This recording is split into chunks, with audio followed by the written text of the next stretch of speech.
Hi everyone. In today's session, we are going to study absent spectra. इसको हम missing order भी बोलते हैं. तो absent spectra होता क्या है, इसको हम समझते हैं कि एक्चुअली क्या होता है. जब भी लाइट का रिफ्लेक्शन होता है ग्रेटिंग से, ग्रेटिंग मतलब एन स्लिट से, जब लाइट एन स्लिट से रिफ्लेक्ट होती है, now we have N slit, बहुत सारे स्लिट हैं हमारे पास, और इनसे लाइट रिफ्लेक्ट हो रही है. तो रिफ्लेक्शन होता है, आपको पता है, अलग अलग एंगल पे मैक्सिमाज, अलग अलग एंगल पे मैक्सिमाज होंगे. तो यहाँ पे आप देखेंगे सेंटर में एक मैक्सिमा बनेगा जिसको central maxima, zeroth order maxima बोलते हैं. उसके बाद फर्स्ट ऑर्डर मैक्सिमा बनेगा, उसके बाद सेकंड ऑर्डर मैक्सिमा बनेगा, इसके बाद थर्ड ऑर्डर मैक्सिमा बनेगा. इस तरह का पैटर्न फॉर्म होता है. आप देखेंगे रिफ्लेक्शन रेटिंग में इस तरह का एक पैटर्न फॉर्म होता है और अलग अलग ऑर्डर की हमें मैक्सिमास दिखाएंगे. दोनों साइड में इस तरह का पैटर्न फॉर्म होगा और हमें अलग अलग ऑर्डर के मैक्सिमास दिखाएंगे. किसके अंदर? रिफ्लेक्शन रेटिंग के अंदर. बीटा के अलग अलग वैल्यूज पे मैक्सिमास होंगे. Beta equal to plus minus n pi by maximas होंगे. ये किसकी वजह से फॉर्म होते हैं? इंटरफेरेंस कंपोनेंट की वजह से.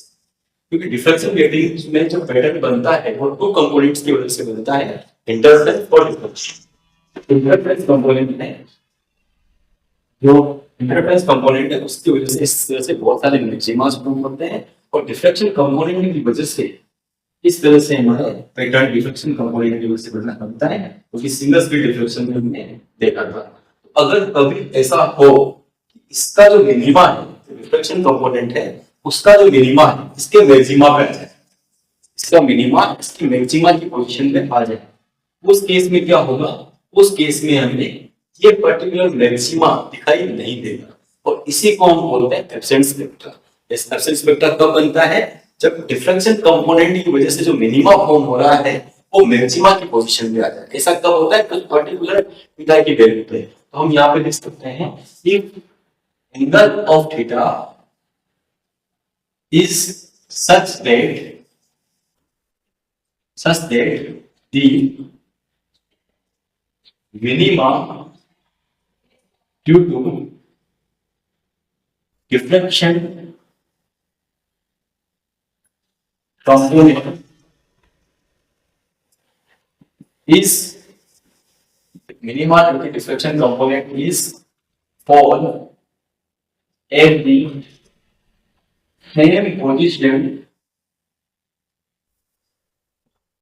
of the maximum is formed due to interference component.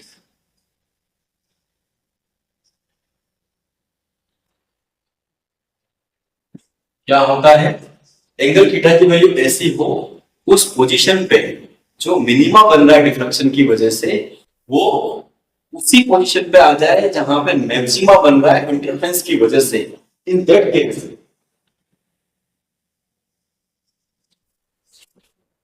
Some of the maximas will remain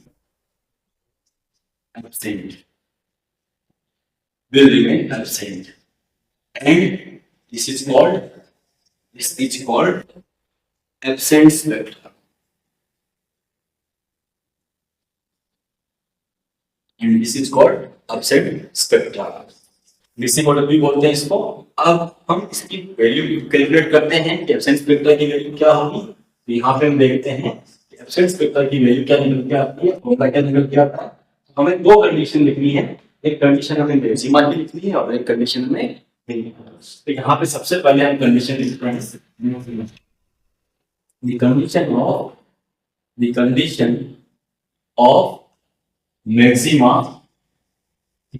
maxima due to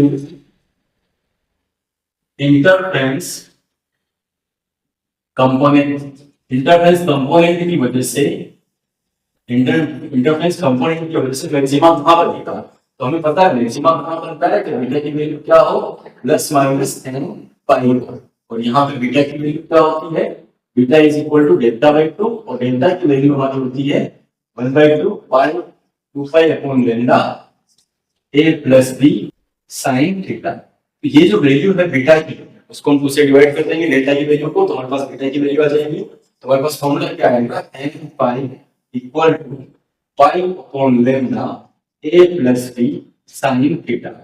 maximum condition हमारी आ जाएगी a plus b sine theta equal to n theta. इसी equation number 1 क्या किया हमने, greetings equation हमने calculate कर ली। कैसे कैलकुलेट की, by using the condition of maximum. इसी तरह से the condition of minima, minima किसकी वजह से बन रहा है, the condition of minima due to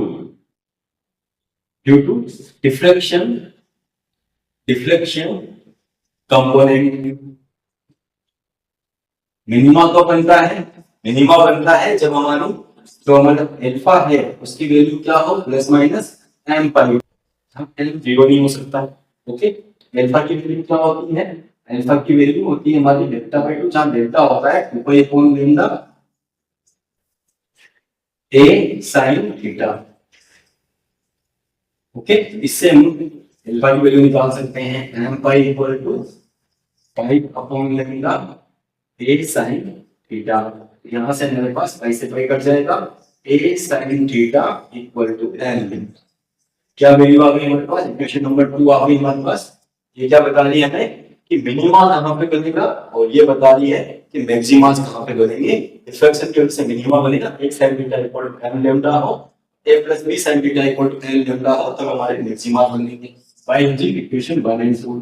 bye using equation 1 and 2 क्या करेंगे, 1 और 2 को डिवाइड कर देंगे। क्या आ जाएगा, a plus b sine theta upon a sine theta equal to n lambda upon m lambda. Lambda से लेंडा कट जाएगा, साइन थीटा से साइन थीटा कट जाएगा। हमारे पास हेसियन स्पेक्ट्रा की इक्वेशन आ जाएगी। क्या इक्वेशन आ जाएगी, a plus b upon a equal to n upon, this is the equation for absent spectra. Absent spectra की इक्वेशन क्या होती है, a plus b upon a equal to n upon n।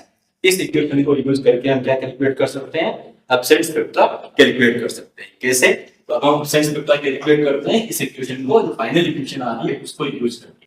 तो यहाँ पे हमारे पास इक्वेशन आती है a plus b upon a equal to n upon n।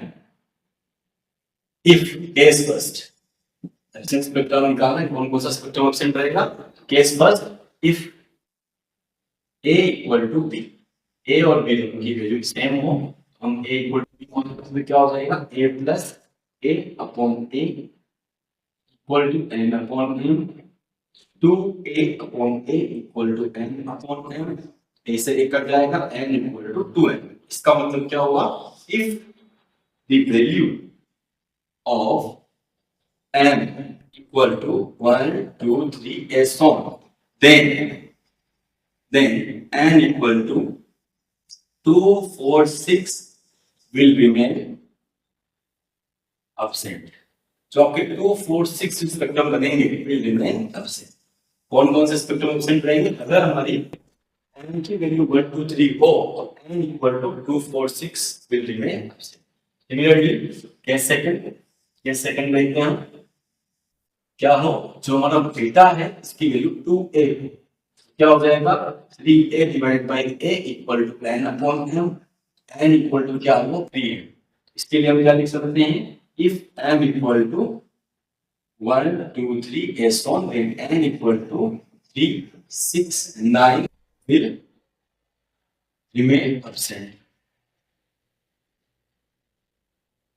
will remain absent। Okay, तो इस इक्वेशन से हमें क्या पता चल रहा है कि a की value b a equal to b हो तो हमारा 2, 4, 6 सेंट रहेगा m की वैल्यू 1, 2, 3 के लिए। अगर a equal to b equal to 2a हो तो उस केस में अगर m की वैल्यू 1, 2, 3 हो, n इक्वल टू 3, 6, 9 वो एब्सेंट रहेंगे।